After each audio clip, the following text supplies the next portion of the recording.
I'm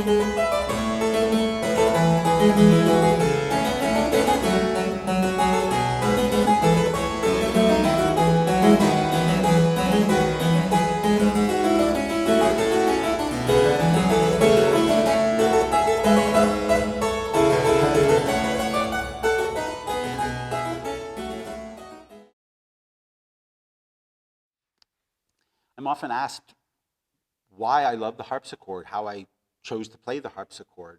It's a good question. For one thing, I find it endlessly challenging to play in a good way. But mostly, I just adore the repertoire that's written for it, and I love the sound of it, and I love the fact that it's a perfect instrument for the music that was written for it. That when you play contrapuntal music, let's say a Bach fugue, every register has such a distinct quality of sound. And this comes out so beautifully, the clarity. And it's just a marvelous thing to do. I grew up playing the piano, and I had a few small interactions with the harpsichord when I was a child. But then I got really into it when I was an undergraduate piano major, and it was a wonderful harpsichordist named Anthony Newman who introduced me to the instrument when I was 18, 19 years old. And I remember in those early days, whenever I'd practice or play a concert, I'd sit at the harpsichord and I'd just think, wow, I'm sitting at a harpsichord. It seemed extraordinary. That feeling has never gone away. I feel that to this day.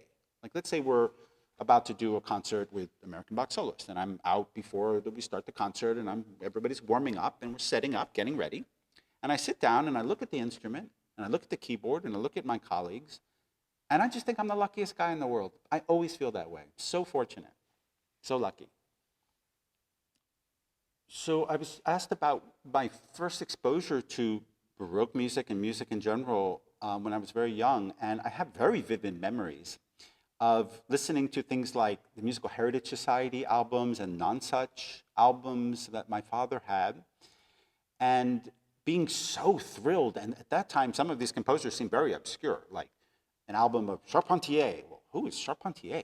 Who is Telemann? Things like this. This is when I'm 8, 9, 10 years old.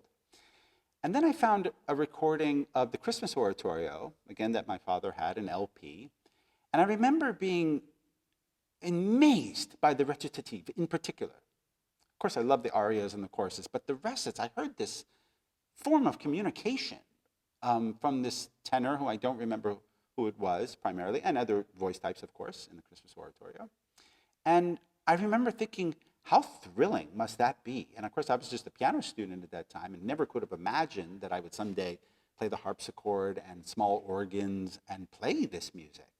But right away, something hit me in a very visceral way, especially about that sort of rhetorical style.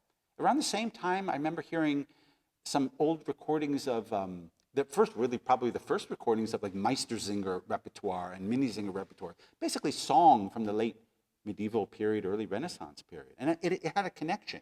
And at the same time, I became obsessed with Yiddish theater and Yiddish song, and there was somehow in my mind a connection there in the way that it was performed. It was all really thrilling and still is, maybe even more so now than it was then. So the question comes up, what do I love about making music with other people? And I just love the community. I love the shared effort.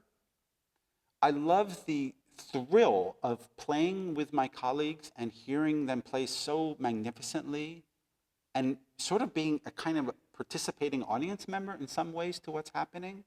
As I've always thought about all the groups and all the efforts going on to music making, I just love the shared effort.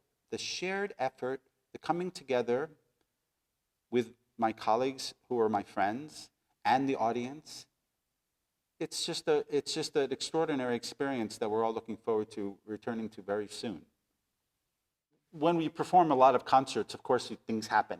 And these are the things that you remember. Bad things happen or amusing things happen. You remember forever.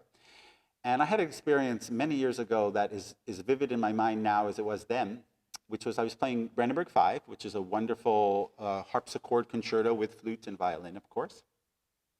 And I was playing with my friend Michael Egan, who used to run a group called Musica Angelica, and we were at the Ford Amphitheater, which is an outdoor venue in Los Angeles. And I heard some strange sounds in the first movement. I wasn't sure what it was, but I heard occasionally a little kind of a squawking sound or something. And something really wonderful happened. When I got into the cadenza, I really heard it. And it was an extremely large bird. I don't know much about it. I don't know if it was an owl. I don't know if it was a crow. It was a deep, rich sound. And the bird was, I think, like on the top of one of the big lighting panels. And it was regularly sort of squawking through the cadenza, which of course was cracking up the audience and cracking up me. It was wonderful. It was an incredible music, nature, outdoor situation that I'll never forget, and I wouldn't have had it any other way. So I wanted to just tell you a little bit about this really fun piece I'm about to play for you. It's called the Capriccio, and it's usually translated as a Capriccio for the departing brother, and it has been thought that it's a piece of program music showing the departure of one of Bach's brothers, family brothers. But Christoph Wolff and a lot of others are now questioning that, and I think I really like very much what they've been saying, which is that the original title, it's not fratello, brother, it's just frato, which means brother, but maybe in a friend way. And so it's thought that actually it might be a piece that Bach wrote in 1702 when he was 17 years old in Lüneburg for a friend who was leaving school. And it might be his lifelong friend, Georg Erdmann. So that's a kind of fun idea. Now, what is the piece? It says Capriccio, and that doesn't mean in a more modern sense like a silly piece. It just means free, compositionally free. And it's multi-movement, and it is indeed program music. And some folks like to note that the biblical sonatas of Kuhnau, which are also program music, were written and published a couple of years earlier. Maybe Bach knew it. But it's a wonderful way to get into Bach's music making and improvisational style when he was a teenager. And the first movement talks about, he tries to persuade his friend not to leave. And you're going to hear this rhythm over and over, ta, ta, ta, ti, ta, ta. And several German friends of mine have told me that they think that it really sounds a lot like bleibe doch, meaning don't go, don't leave, stay, which is lovely. Then there's a little fuguetta in which is described the misfortunes which will befall his friend in a distant clime.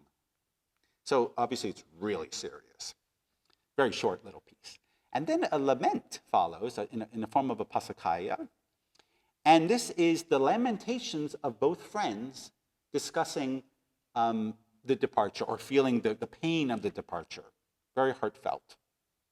And then in a kind of abrupt turnaround, and the two friends realize that the departure cannot be avoided, and so they get ready to say goodbye. And it's almost like a kind of recitative, sort of outside of measure for a few measures, kind of fun. And then presumably this young man was traveling by postal carriage, because the next movement is an aria on the post horn theme, or the post horn gesture, and which people used to play as they came into town with the mail.